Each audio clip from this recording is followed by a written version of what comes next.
SAP Online Academy classes. We will be having a 1 hour session. First 20 minutes we will cover the topic, then 10 minutes will be allotted for answering the questions in the Q&A session. Then the next 20 minutes will be allotted for the topic and final 10 minutes for Q&A. So participants, please note that you need to specify your doubts in the Q&A option. Today, the resource person for our session is Bindu S. Mani Ma'am, Assistant Professor, Department of Computer Science and Engineering, College of Engineering, Kidanur. She has completed her PhD in Computer Science from MG University, Kerala in 2017 in Digital Image Processing, and she has a teaching experience of more than 21 years in both UG and PG level. Her areas of interest include digital image processing, soft computing, and machine learning. Her paper has won the Best Paper Award in NCCSE 2011, and she has about 27 research publications in her name. I welcome you, ma'am, to this session. Over to you. Thank you, ma'am. I would like to thank SAP coordinators too, especially Lakshmi ma'am, Ashish sir, for giving me such an opportunity to interact with the entire students from Kerala APJ Abdul Kalam Technological University. So, welcome dear students. We'll be seeing the next section of fourth module. We have covered CPU scheduling, and the next section is deadlocks. Now, we'll be dealing with only the syllabus. It will be a syllabus-oriented section only. The other portions we can take in. We cannot take that in time, so we'll be dealing with only the syllabus-oriented portions only. Now, deadlocks sections will be dealt with the system model, deadlock characterization, method of handling deadlocks, deadlock prevention, deadlock avoidance, deadlock detection, recovery from the deadlock situation. So these are the contents which will be dealt in this deadlocks. But for this 1 hour session, we'll be able to complete only one section of that one. So rest will be dealt in the other classes. So the objectives of this particular section is to have describe the deadlocks, which will be used in the second options. You need a number of different methods for preventing or avoiding deadlocks in a computer system. So first we'll be describing what is a deadlock, and then we'll go for different methods to prevent or avoid deadlocks. So we know that in your process or in your system, if we are dealing with only uniprocessor system, that is one processor only. So in that one, during the multi-programming environment situation, you know that several processes will be there in your system. And these processes will be one by one executing, and during the execution, it needs number of resources. So we are dealing with enough number of or n number of processes. That degree will be decided by the multi-programming, and degree of n, you can say that there may be or there might be n processes inside your system. And with a finite number of resources, you have to execute the n number of processes. So there will be some competition between these processes, and some process may get the resource in time and some may be waiting.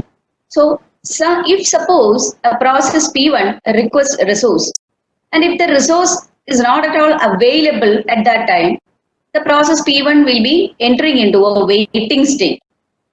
Now, suppose you assume a situation in which the waiting process is never again able to change the state, that is the waiting state, because of the resources it has requested or held by other waiting process. Just suppose that P1 is requesting a resource R1, and this R1 is used or held by some other process P2. And P2 is in need of some other process and it is also waiting.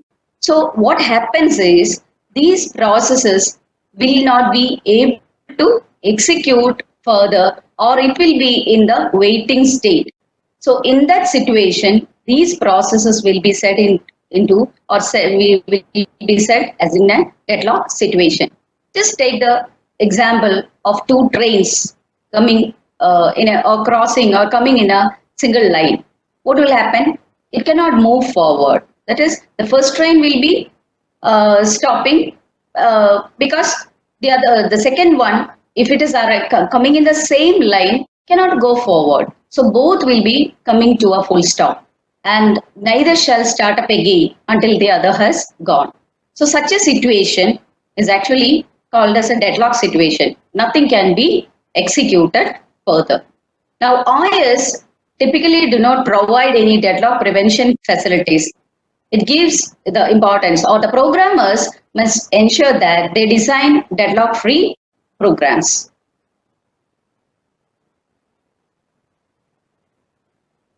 Now we'll see the situation. Suppose that process P1 and process P2 is executing. Now there are two resources R1 and R2.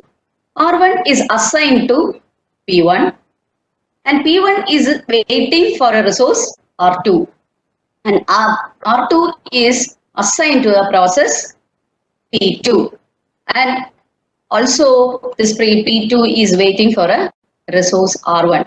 So in this situation, one resource is assigned to process P1 and it is waiting for other one, but that one is assigned to another one. So these two processes cannot execute or can't complete its execution because what it needs is not with them, it is assigned to some other. So both these processes won't be able to execute. So that means these two processes are coming into a situation of deadlock.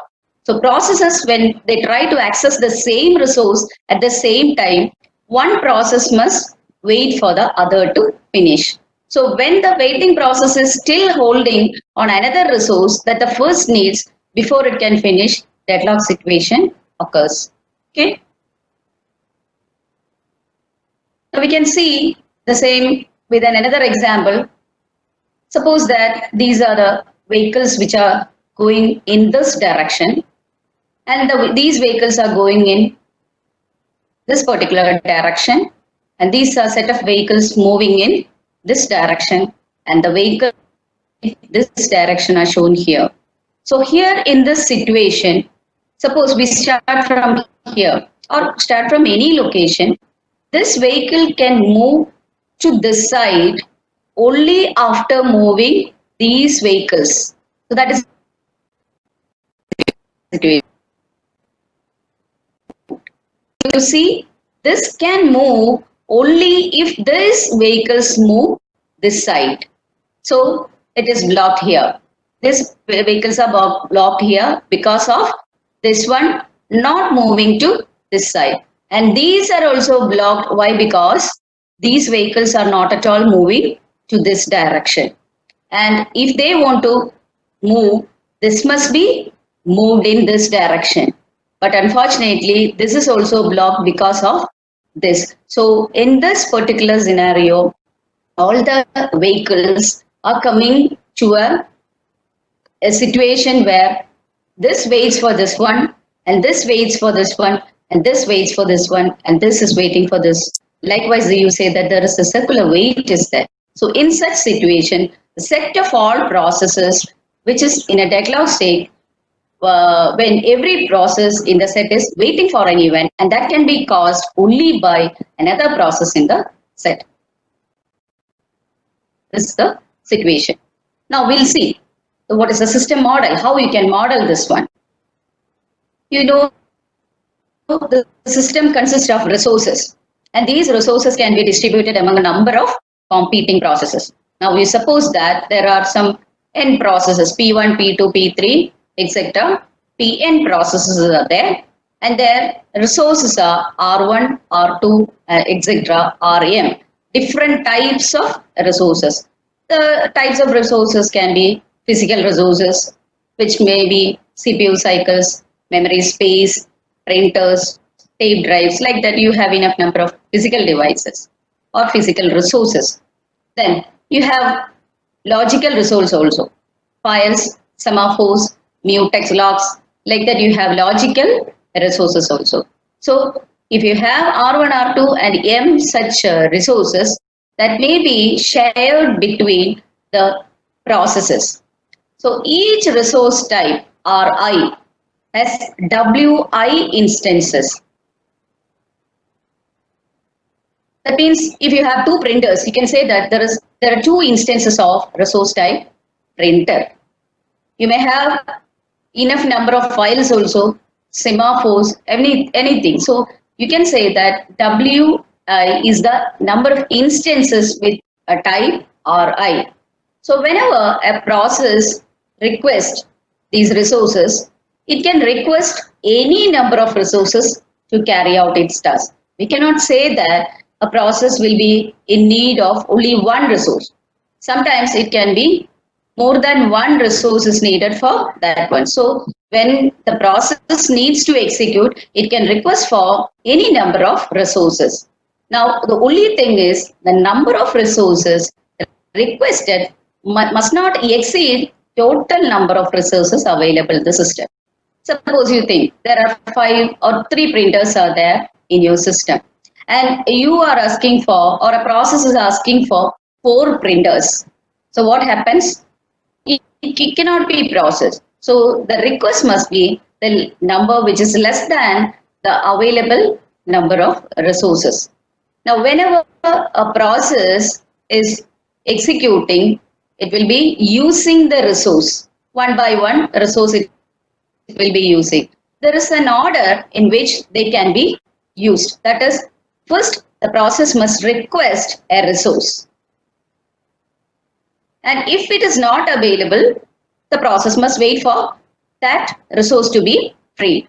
And once the resource is allocated to that process, the process can operate on that resource. If you need a printer, you can, after allocating, you can print the details till the end of the content. After that, you have to release that resource. After printing, you may release. That is, process will release the resource after its need. Okay? Situation deadlock means processes never finish executing and the system resources are tied up, and it will prevent other jobs from starting. That means if 2 processes are executing and they are getting into a deadlock, these 2 processes will never finish until the deadlock situation is changed. And those resources which are carried or which are held by that process will be tied up there. It cannot be used by other processes. And then whenever you are starting with other process, it sometimes if the resources are not at all available, the newly created process cannot start itself. So this is the problem with the deadlock. So what you want to do is you want to identify a situation where deadlock will be occurring and how you can characterize this deadlock situation.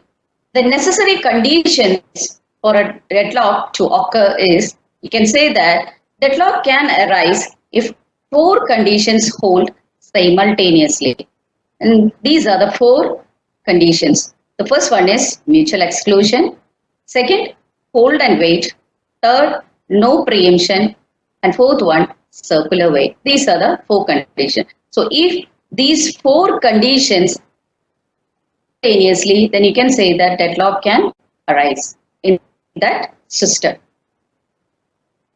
So the first one, mutual exclusion. You know, we have seen what is mutually exclusive. That is, only one process at a time can use a resource. So if another process requests that resource, the requesting process must be delayed until the resource has been released. And here you see in this situation, we have 2 processes, P1 and P2. Both P1 and P2 request for the resource R1.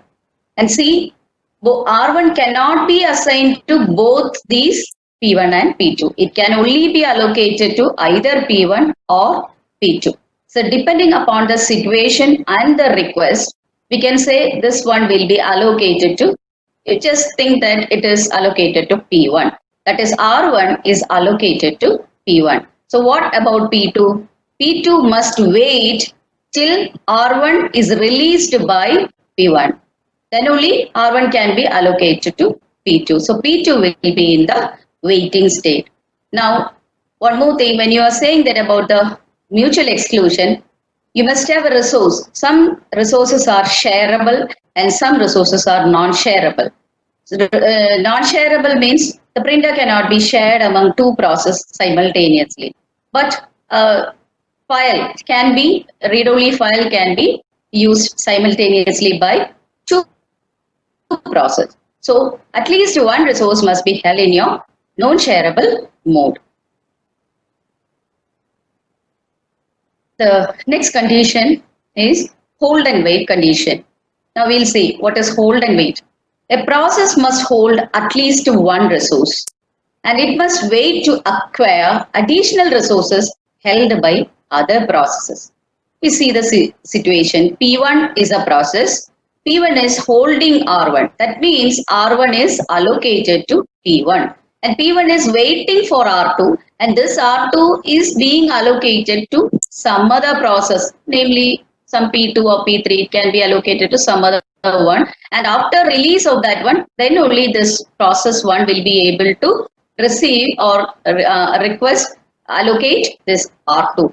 So hold and wait. It is holding one and it is waiting for some other R2 resource. So this is the case with hold and wait condition. Okay. Next we'll see no preemption. You know what is meant by preemption. While executing one process, it needs some resources and this resource is allocated to this process P1. And while it is executing, if some other process requests this R1, the process must not, P2 must not preempt this R1 from P1. That means the resource cannot be preempted. Then resource released by only voluntarily by the process holding it. That is, after completion of the process or the necessity of P1, P1 will be releasing R1 and at that time only P2 or the requesting process can be requesting or allocating when can be given this process resource R1. Okay. So when it finishes its task, that will be released by P1 itself. So no other process can preempt the resource from P1 or the concerned process. So this is called no preemption. Okay. And the fourth condition is circular wait. You can say set of processes, let it be P0, P1, etc. up to Pn of waiting processes. Okay. So P0 is waiting for a resource held by P1 and P1 is waiting for a resource held by P2 and P2 is waiting for a resource held by P3 and etc. We can say that suppose Pn minus 1 is waiting for a resource held by Pn and Pn is waiting for a resource held by P0. So that means what? P0 waiting for P1, P1 waiting for P2, P2 waiting for P3 and finally Pn minus 1 waiting for Pn and Pn it will be waiting for P0. So you see that there will be a cycle or a circular wait will be there. P1 waiting for, here in the example, this example you have only 4 processes, P1 waiting for P2 and P2 waiting for a resource which is allocated by P3 and P3 is waiting for a resource which is already allocated to P4 and P4 is requesting or it is waiting for a resource which is already allocated to P1. So these all come in a circular wait. Okay. Or you can say that there is a circular chain of hold and wait condition. What you have said, the second one, you have seen that a hold. So circular chain of hold and wait is same. So you see this one, R1 is held by P1 and P2 is waiting for this R1. So this dotted line says that it is not at all allocated or it is a where in the request is made it is not assigned. Is that clear? So these are the 4 conditions where you need deadlock to. If you have 4 conditions simultaneously in your system, then you can say that some deadlock can occur in that such a situation or such a system. Now we'll see how you can describe a deadlock using a directed graph. You can say that system resource allocation graph will be able to describe a deadlock, or if you want to detect a deadlock, you can draw a system resource allocation graph and see whether deadlock has occurred or like that. Now, a system resource allocation means it is a graph contains vertices and edges. Is it? So it will be a set of vertices V and a set of edges E. V is partitioned into two types of nodes. We have the vertices, it contains two types of nodes. P is a set of processes, P1, P2, P3, etc. up to Pn processes are there. And R is a set consisting of all resources in the system, where R is equal to R1, R2, R3, etc. Rm. So there are n processes and m resources inside the system. Then we say that when once there is a request from a process to a resource, and there can be an assignment edge from a resource to a process. Both these type of edges can be there. So there can be a request edge and an assignment edge.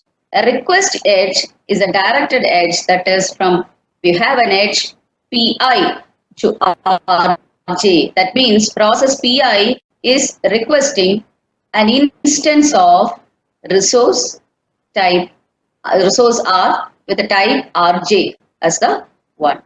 And next, assignment edge means it's a directed edge from, if you have a Rj to Pi, that means what? An instance of the resource type Rj is allocated to process Pi. So these two types of edges will be there and two types of nodes will be there in your resource allocation graph. Now, in the resource allocation graph, the process will be represented by circles and the resource will be represented in a square, or you can say rectangle. It can be a square, and you can have number of dots inside that one. If the number of dots inside that one represents the instances of that particular resource. Now in this figure, we can see that this resource is having 4 instances, and Pi request instance of Rj will be, there will be an edge between this process Pi to an Rj, and Pi is holding an instance of Rj means Pi is being allocated an instance of Rj. So we will point from the dots to the corresponding dots. It is not from the resource type, it is the instance, from the instance to process you have to allocate. So this is an assignment edge and this is a request edge for the inside your resource allocation graph. Okay. So we'll see an example of a resource allocation graph now. Now from the figure you can see that you have 3 processes, P1, P2 and P3. Resources R1, R2, R3 and R4. So the set of processes, set of resources, and R1 is having a single instance of the resource type. R2 is having 2 instances of the resource type R2. R3 is having single instance and R4 is having 3 instances of resource type. So what are the process states? You say that process P1 is holding, or it is requesting a resource R1, and P1 is holding one resource, that is R2. From here R2 an instance is allocated, or you can say that one instance of R2 is allocated to P1. So you can say that process P1 is holding an instance of resource type R2 and it is waiting for a instance of resource type R1. That is the state of P1. What about P2? P2 is holding an instance of, you see, the single instance R1, it is being assigned to P2. So P2 is holding one instance of R1 and it is waiting for R3 and another resource, that is R2, and one instance is assigned to P2. So you can say that P2 holds one instance of R1 and one instance of R2 and it is waiting for one instance of R3. That is the state of P2. And P3, regarding P3 is holding one instance of R3 and it is not at all waiting for any other resources. Even though R4 is having 3 instances, among these processes they haven't requested or they don't have any request for R4. So currently all the 3 instances of this resource type R4 is currently free. So if there is any request, you can get into directly that one. But here it is both these one is assigned to, one is assigned here, one is assigned here, and likewise the thing. So this is the example of a resource allocation graph. Okay. Now, how will you detect from this graph as a deadlock, whether the system has a deadlock or not? You can say that if the graph contains a cycle, you know what is a cycle? Continuous one. If you have a cycle, then you can say that then deadlock may exist. Okay. Then if the graph contains no cycle, no process in the system is deadlock. And one more thing, if each resource type has exactly one instance, then a cycle implies a deadlock. That is, a cycle in a graph is both a necessary and a sufficient condition for the existence of a deadlock. So if you have the previous figure, it is having multiple instances. R2 is having multiple instances. But if it has only single instance and if you find a cycle in the graph, then you can say that deadlock will exist and the cycle in the graph is both a necessary and a sufficient condition for the existence of deadlock. Now, suppose each resource type has several instances. Then a cycle does not necessarily imply deadlock. Then we cannot say that the system may get into a deadlock. The cycle doesn't guarantee that. You can say that it can or cannot be. It depends. So cycle in the graph is a necessary but not a sufficient condition for the existence of deadlock in the case of resource type with several instances. Clear? Now we'll see a resource allocation graph with the deadlock. Okay. Now suppose if from the previous problem or a previous figure, if there is a request from P3 to R2. Okay. So suppose P3 requests an instance of resource type R2. We know that already 2 instances of R2 is being allocated to P1 and P2. And there is a request from P3. So that means what? This P3 must wait. Okay. So no resource instances are currently available. We know that only 2 instances are there and these 2 are allocated to P1 and P2. Okay. So P3 is in a, P3 doesn't have the resource. So it is coming into a waiting stage. Now you add a request edge P3 to R2 in the graph. Okay. Now you can see in this situation, after this request is being done, you see that there are 2 minimal cycles exist in the system. That is 2 cycles. We'll see. See, start from P1 to R1 and then to P2 and then to R3 and then to P3, come to R2 and then P1. So this way you can see a cycle is existing. Is it clear? One cycle. And one more cycle is there. P2 to R3 and R3 is assigned to P3 and P3 is requesting R2 which is assigned to P2. So you can see one more cycle here. So you can say that process P1, P2 and P3 are deadlocked, or they are in a deadlock situation. These processes are in a deadlock condition. Okay.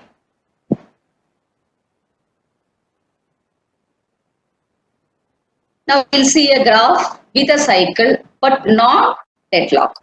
Even though there is a cycle, there is no deadlock. Okay. See the cycle. You take the cycle P1 to R1, and this situation we say that there are two instances of R1, two instances of R2, and you have process P1, P2, P3 and P4 are the processes inside the system, two resources. And when P1 is requesting for a resource R1, R1 in instances of R1 are already assigned to P2 and P3. So that means no instance is free, so that P1 is waiting.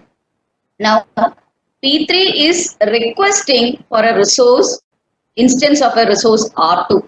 But what happens?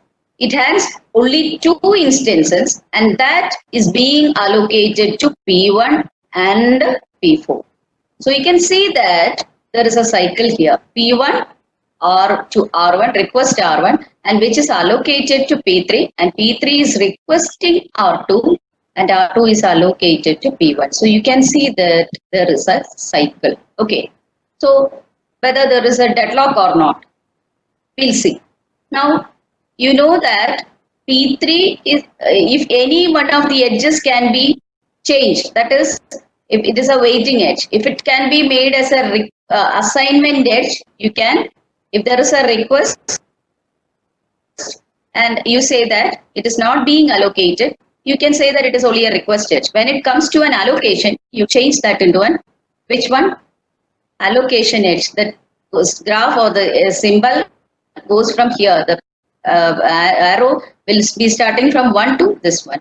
So if suppose at any P2 or some allocate, you can allocate R2 to P3. If suppose P4 is releasing, now you suppose that P4 completes and the P4 is releasing R2. So that means what? From here after, P4 doesn't need this R2 and it has released that resource. And if that is releasing, that resource can be allocated to P3. By that, we'll be able to break your, which one? The cycle can be break. So that means it can be, you don't have any more a cycle here because it is coming as a assignment edge. So you cannot find a cycle. So that means if you have multiple instances, a cycle doesn't deal or end with a deadlock. Sometimes it may end with a deadlock, but there are situations where you can escape or you can be out from the deadlock situation. So this is a situation where a cycle is there, but there is no deadlock. So this is a case with the resources with multiple instances. Is that clear?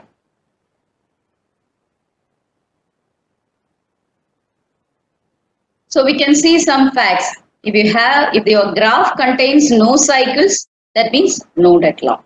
If your graph contains a cycle and if only one instance per resource type, then deadlock occurs. And if the several instances per resource type, there is a possibility of deadlock, and sometimes it can be away from the deadlock also. You can be away from the deadlock. Okay. Now, we'll see the methods for handling deadlocks. There are three ways, even though we don't like deadlock situation be in your systems. Sometimes if deadlock is occurring, how can you handle these deadlocks? There are three ways for handling your deadlock. The first one is you make sure that your system will never enter into a deadlock situation. And this can be done by using a protocol or an algorithm or a method protocol to implement or to make deadlock prevention. That is, you prevent deadlock or you can avoid deadlock. use any of the protocol and ensure that the system will never enter a deadlock situation. If you go for a prevention or if you go for an avoidance, you can say that the system will never enter into a deadlock situation. That is the first way. And the next one says that you allow the system to enter a deadlock state. That means if you are not going for any prevention or avoidance, sometimes the system may enter into a deadlock situation.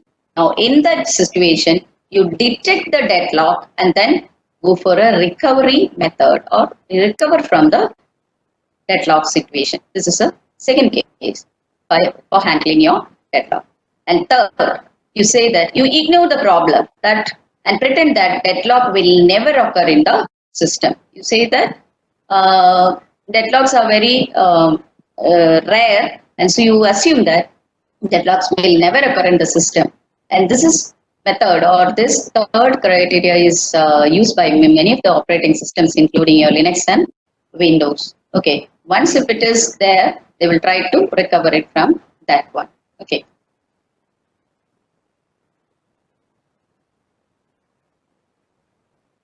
Into a deadlock situation. So for that one, you can either go for a prevention method or for an avoidance method. First one, you will see the prevention. So you can prevent. So what you are doing is restrain the ways the request can be made, or that means ensure that at least one of the necessary conditions cannot hold. You have said that, but we know that there needs a 4 necessary conditions to simultaneously system so that you will be getting into a deadlock. So if you can make any one of the conditions to be a false one, then that means what? You can your system will not get into a deadlock situation. So any one of the conditions can be made as a false. So that means you can avoid that one. So take the first one. Mutual exclusion is the first condition. If you are not going to satisfy this condition, then whether can you avoid the deadlock situation? Let us see. Now you know that mutual exclusion means at least only one process can execute. If you are changing that situation, that means what? More than one process will be executing with a resource. Is that possible? In some cases, it is possible. That is, if it is not required for shareable resources. That is, if you have a file and if it is a read-only one, multiple processes can access that file. There is no problem. So if you are making that thing okay, it is not a problem for that one. But the other case is, it must be for the non-shareable resources, this condition must hold. Why? Because if you just suppose there is a printer, can 2 processes print simultaneously? What will happen? You cannot do it like that. So mutual exclusion is a necessary condition, or you cannot make this condition a false. If you are making that condition false, in the non-shareable cases, it will be a problem for that one. And also mutex locks. You know, with the semaphores and all, we have locks will be there. So from entering into the critical section, you will be allowing a lock with that one, and a mutex locks or a semaphore will be there. So if 2 processes are simultaneously sharing that locks, what will happen? Critical section, you know that it can only execute, it can be executed only by one process. So you can say that you cannot prevent deadlocks by denying the mutual exclusion condition. Mutual exclusion condition must be there for non-shareable resources. So if you are preventing, or if you are going for denying the mutual exclusion, we won't be able to prevent the deadlock. Is that clear? Next, you have the deadlock prevention by checking whether the hold and wait condition. By denying the hold and wait condition, can you guarantee that the processes will not get into a deadlock situation? So hold and wait guarantees that a process requests a resource, it does not hold any other resources. The hold and wait condition means it holds one resource and it is waiting for the other one. So if such condition is not at all going to happen, that means what? It does not hold any other resources when it requests a new resource. So let us see the first protocol. So a process must request and be allocated all its resources before it begins the execution. So when a process wants to execute, and if it needs 3 resources, whatever resources it needs, R1, R2 and R3, that the 3 resources must be allocated initially to that process. Okay, so this can be implemented by requiring that system calls requesting resources for a process precede all other system calls. So initially all the resources which is needed by that process is allocated to that process itself. Okay, so take an example. You want to copy some data from a DVD to a file, and you want to sort that file, and finally you want to print it. So which all resources you need? You know the DVD is needed, the file is needed, and finally the printer is needed. So all resources must be requested at the beginning. Okay, all the 3. So first what you are going to do, you request all these 3 and it will be allocated. So in this case, even though the printer is needed only at the last, because after copying and sorting, then only you need the printer to print the content. So it is allocated from the beginning till the end. So what happens? It is a mere wastage, or resource utilization is low. So that means this printer may be requested by some other process, and that process may be in the waiting state because this printer is allocated to P1. Even though printer is not at all needed by process, till the end it is being allocated from initial time itself. So this is the way we are going for. The protocol says that all the resources must be allocated to that process. And the second protocol, you can go for another way also. You can allow these processes to request the resources only when process allocate to it. That is, if a process is not having any resource that can request for new number of or any number of resources. That is, hold and wait is not possible. Either it can go for, it cannot hold anything, it can go for at a time you request every resources which it needs. So a process may request some resources and use them. Now the request release or the new request, when there is a new request, if you have 3 resources, R1, R2 and R3, and if you need a new R4, then release all resources currently allocated. What happens? R1, R2 and R3 must be released. Okay. And then only you can go for R4. This is the second protocol. Now here in this protocol, how you can go for the same problem? First, you need the DVD drive and the disk file only. Why? Because you are going to copy from DVD to the file. So you don't need the printer, so you are not at all requesting. Now after writing into the file, you are going to sort also. So after this thing, you will be releasing both the DVD and the disk. Both things are not at all needed, completed the task. Or you are, it is not the exact completion. What you are doing with these 2 resources, the things are done. Then after that one, you need the disk file and the printer. Now you copy or using the printer, you can print this one and finally releases these 2 resources and it terminates. But there is a problem that we'll see. When you are releasing the disk file, before getting these 2 file and printer to this particular process, some other process may take this file and can make some corrections into or some changes into that file, so that what file you have written might have been changed. So you cannot guarantee that this file will be intact for a print itself. So that is the problem.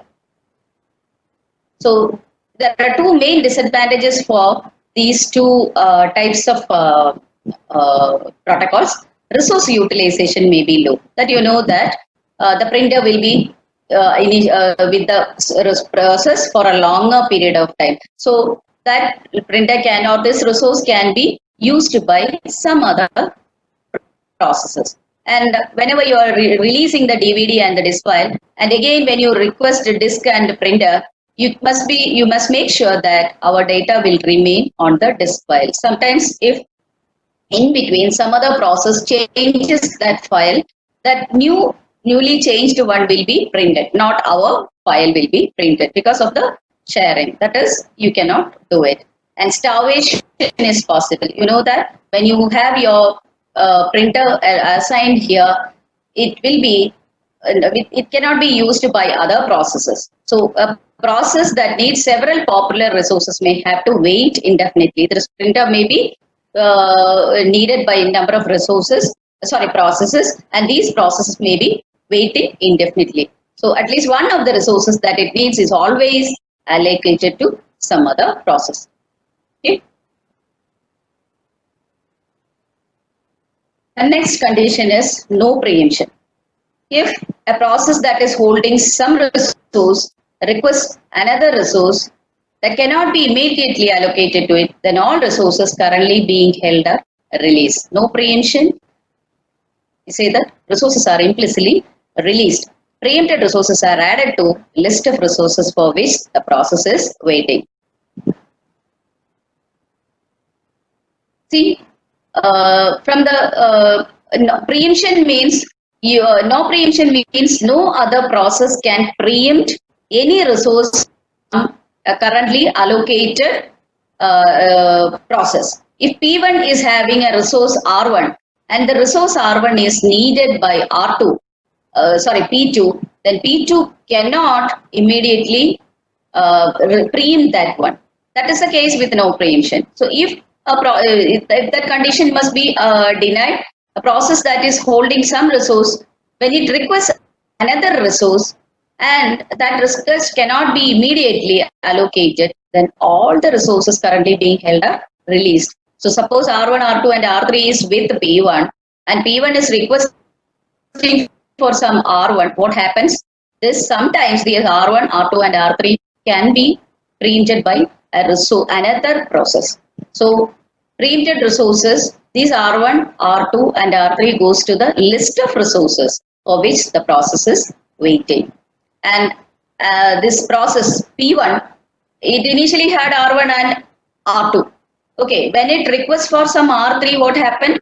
That was not at all available, and this process was waiting in that waiting stage. So during that time, if some other process P2 needs these R1 and R2, what happens? That will be preempted from process P1. And now P1 doesn't have anything. P1 initially had R1 and R2, and when it requested for R3, it was not available. So P1 gets into a waiting stage. P1 only has R1 and R2, and another P2, when it requests for this R1, what happened? You can say that these two will also be preempted because it is already in the waiting state. So there is no need to complete. So you see that with that information or with that resource, it cannot complete. So it has to gain all the old resources plus the newly one which is requesting. Okay. So if you have a process and it requests some resources, first check whether they are available. If they are, allocate them. And if they are not available, check whether they are allocated to some other process that is waiting for additional resources. Now in that case, preempt the desired resources from the waiting process and allocate them to the requesting process. And if the resources are neither available nor held by a waiting process, then the requesting process must wait. During the waiting, some of its resources may be preempted, but only if another process requests them. That is, if another process is requesting a resource which is held by a waiting process, and then that allocated process resources also will be preempted from that one. Okay. So a process can be restarted only when it is allocated the new resources it is requesting and recovers resources that were preempted while it was waiting. So these type of protocols can be applied to resources whose state can be easily saved and restored later. So CPU registers and memory space, and it cannot be applied to resources with that for the mutex locks and symmetrics. That is, it cannot be state cannot be saved easily and it cannot be restored. So that means this can be applied to only these type of resources only. Next comes the circular wait. If you want to deny this particular one, you impose a total ordering of all resource types and require that each process requires resources in an increasing order of enumeration. That means suppose that R is a resource set of resources, R1, R2, etc., Rm be the set of resources.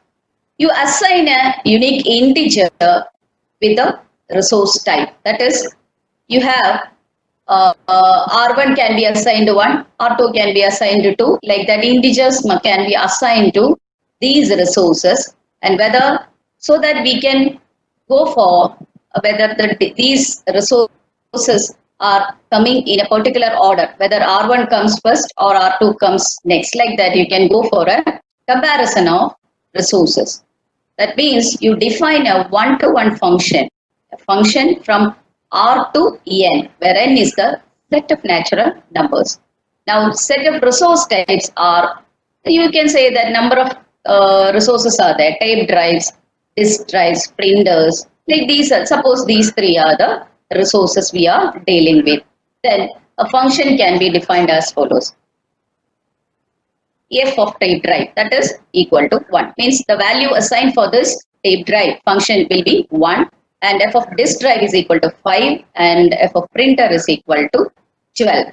In that case, what can, in what order you can request the resources? That you say that each process can request resources only in an increasing order of enumeration. That is, if you are requesting for resource 1, then you can request for 5. But when you request 5, you can thereafter you cannot go for 1 or the number which is less than that one. So in the previous one, if you are initially requesting for 5, then you can request for 12 after that one. You cannot go for 1. Okay, because it is number is less than 5, so you cannot request. So if you want to request this one, initially request this one, then 5 and 12. So if suppose by any chance you are requesting 12, then you cannot request these two without withholding this one. If you are releasing this one, you can in some time you can request for a lesser ones. So a process can initially request any number of instances of a resource type Ri. You can request for any number of instances. Then the process can request instances of resource type Rj. After Ri, you can go for any Rj if and only if this Rj is greater than f of Ri. We are having initially Ri. After that, you're going to request Rj. And this request can be made possible if only this f of Rj is greater than f of Ri. So process requesting an instance of resource type Rj must have released any resources Ri such that f of Ri is greater than or equal to f of Rj. So if you are requesting for instance of Rj, it must have released any resources Ri. Okay, when you are saying that with the number with that one must be released. So that is, if you are having, if you have 12 and you want to request that 5, what happens? You must release that 12. Then only you will be able to request that 5. So with the help of or with with 12, you cannot request for 5. So if you want, what you have to do, you release your 12 and then request 5. This is the method. So this is the ordering you are going. So several instances of same resource type, if you want, then a single request for all of them can be issued. So with using these two protocols, the circular condition cannot hold. You can say that there must be a total ordering, and if you want to request for RJ with holding Ri, this Rj must be greater than f of Ri, and if you want to request Rj, this Rj must be, or f of Ri must be greater than or equal to f of Rj. So if you are using these two protocols, the circular wave condition cannot hold. Ma'am, Okay.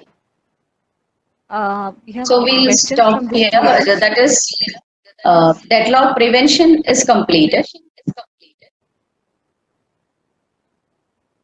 So the proof of that one was in April. Can I go for another 5 minutes or some time? Because one more proof of that one, the previous one, I want to complete. Can I have? okay, ma'am. Okay. Yes, ma'am. So the circular weight condition, you're saying that you will be able to, if you want to deny the circular weight condition, you have an order or a product like this, so that we can stop, or you can circular weight condition will not hold. So how this is made possible? Now assume that there is a circular weight, it is existing in your system.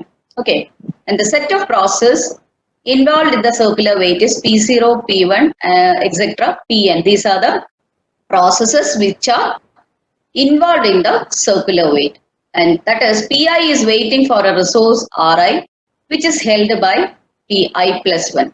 Okay, and Pi plus 1, it is waiting for a resource Ri plus 1, which is held by Pi plus 2. Likewise, Pn is waiting for a resource Rn, which is held by P0. That is, a circular weight is being there in the system.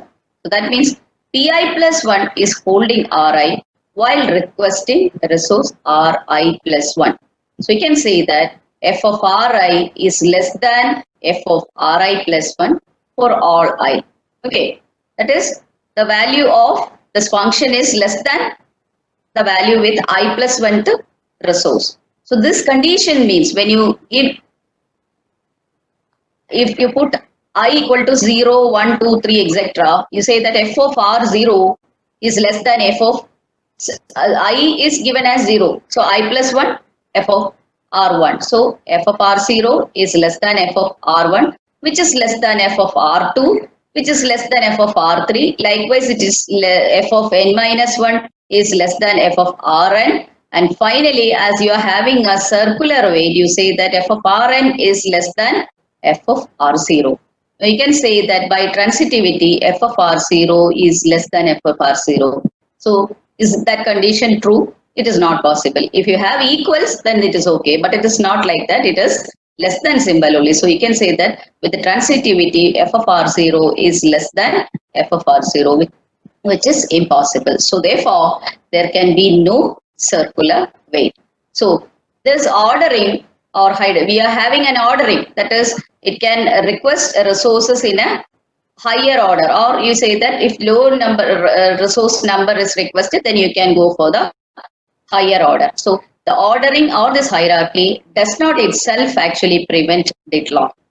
You can say if the application developers must write programs that follow the ordering. You must write it in that way, and you must define a function according to the normal order of usage of the resources inside a system. We know that, that is, if you are putting in the previous one, we are putting tape drive, disk drive is equal to 5 and printer is equal to, or printer is given the number 12. That means this is a normal one. We need some drive before the printer. No, final only you'll be using the printer. So if you are putting the printer number as a smaller one, it is not like that. So you have to put it the 5 as a normal one. This must be in an order. Okay. So that is the 4 conditions. That means the prevention is finished. We have one question, which is a relevant one. The question is, what are the reasons for deadlock after using scheduling algorithm? Okay. Scheduling algorithm means one by one processes are being scheduled into the system. So one will be executing only one. But what the thing is, if you have cooperating processes, you can say that process will be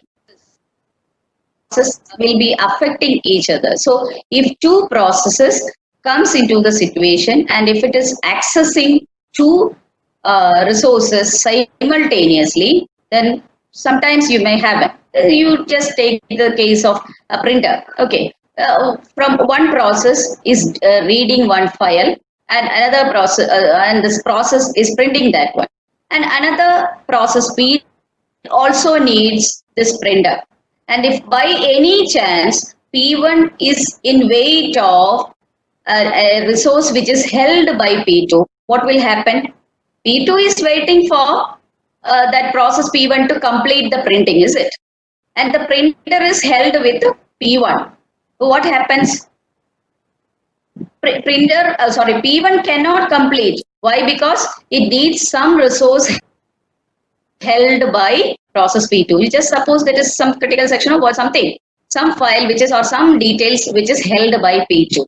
So with the release of that resource, P1 can only complete and the printer is held there. That's it. And this situation can be reversed also. P2 may be having the printer and the other one cannot execute because of the resource held by other. So this is a situation. Multiple processes are working inside your system. So the cooperating process will be making such a problem. And for that one, you're dealing with some synchronization problems, semaphores, mutex locks and all.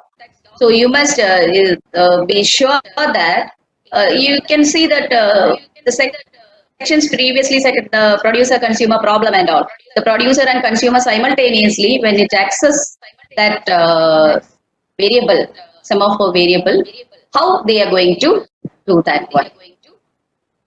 So in that situation, deadlock. So it is a software or the programmers must deal with that one.